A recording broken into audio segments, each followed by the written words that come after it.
Your destination is on the left.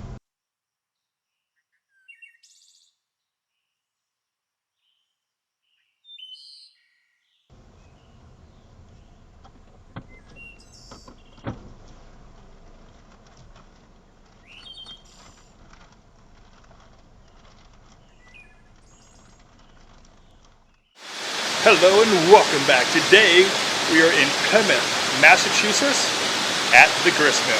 So come along with us and see what we can see and what we can learn. There is a fee to go into the Plymouth grist mill.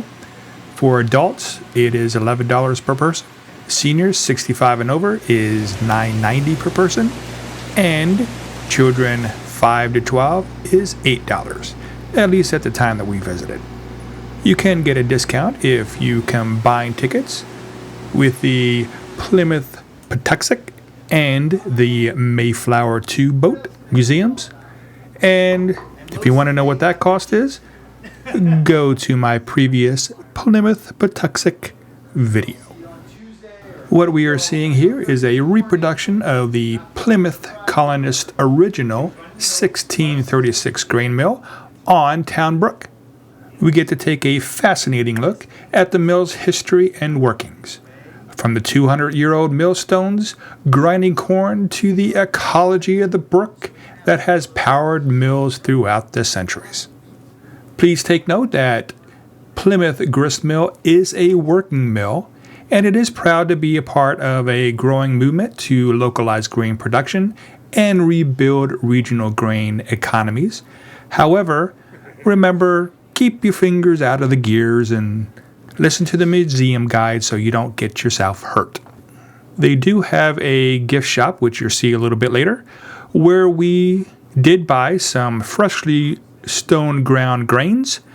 And at the end of this video, I'm going to cook some up and let you see what it looks like and give you my opinion on how it tastes. So stay tuned.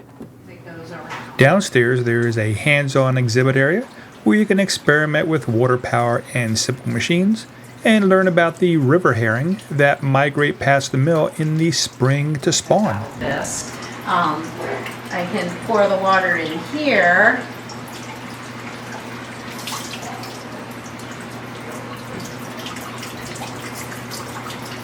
Downstairs is also where the wonderful gift shop is, where you can find some really neat and unique flavors of grains and grits that you can take home and cook up yourself.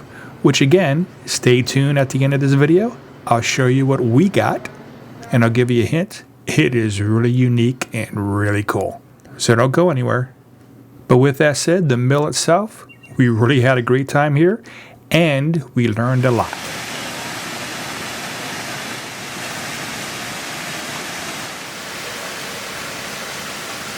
If you have a chance to come here, I highly suggest that you do. And now for the part you've all been waiting for. Okay.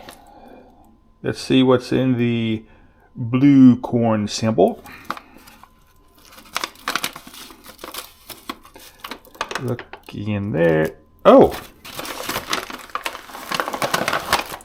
There's a bag. There's a plastic bag within the bag. That's nice. I was wondering how they were going to do that. Although,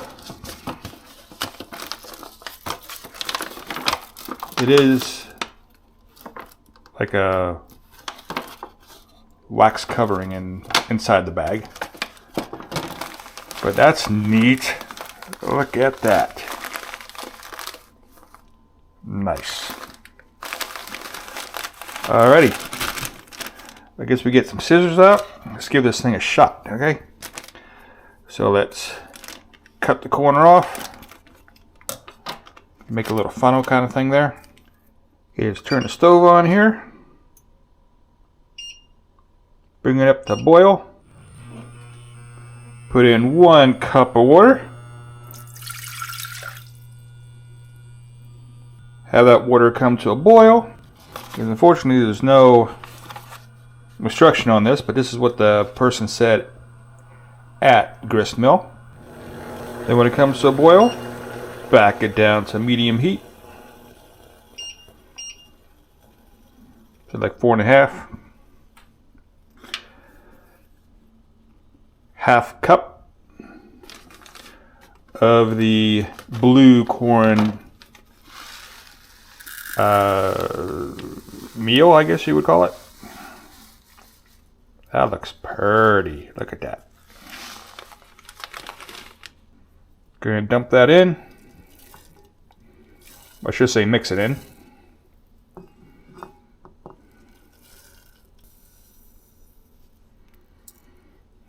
Yeah, that definitely looks interesting. And then occasionally stir it until it gets to your desired thickness. And what I do is, oops, I just put a little clip on the end,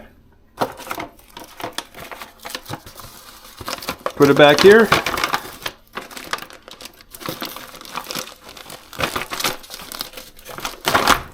ta-da, it's ready for the next day.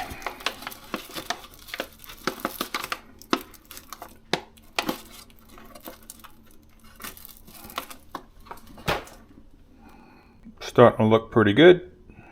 Now remember, this is not instant stuff, so you do have to cook it for about 10-15 minutes, or again, to your desired consistency.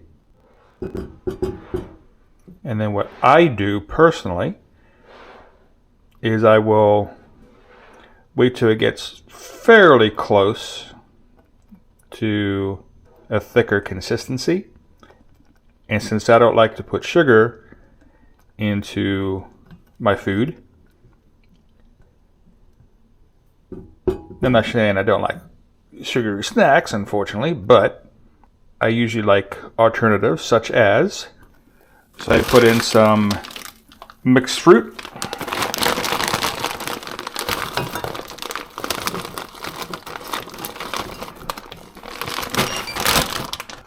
and then that will actually, especially the frozen stuff, the juices will start coming out, which will thin that up again.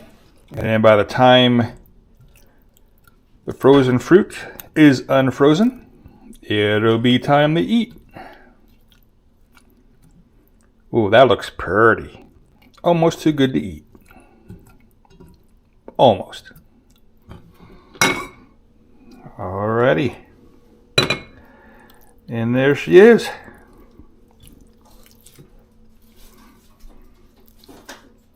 Wonderful.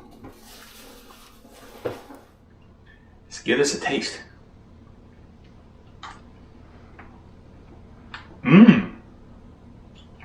That is good. The consistency is different than what you would buy in a store because the grounds are thicker, but it is good.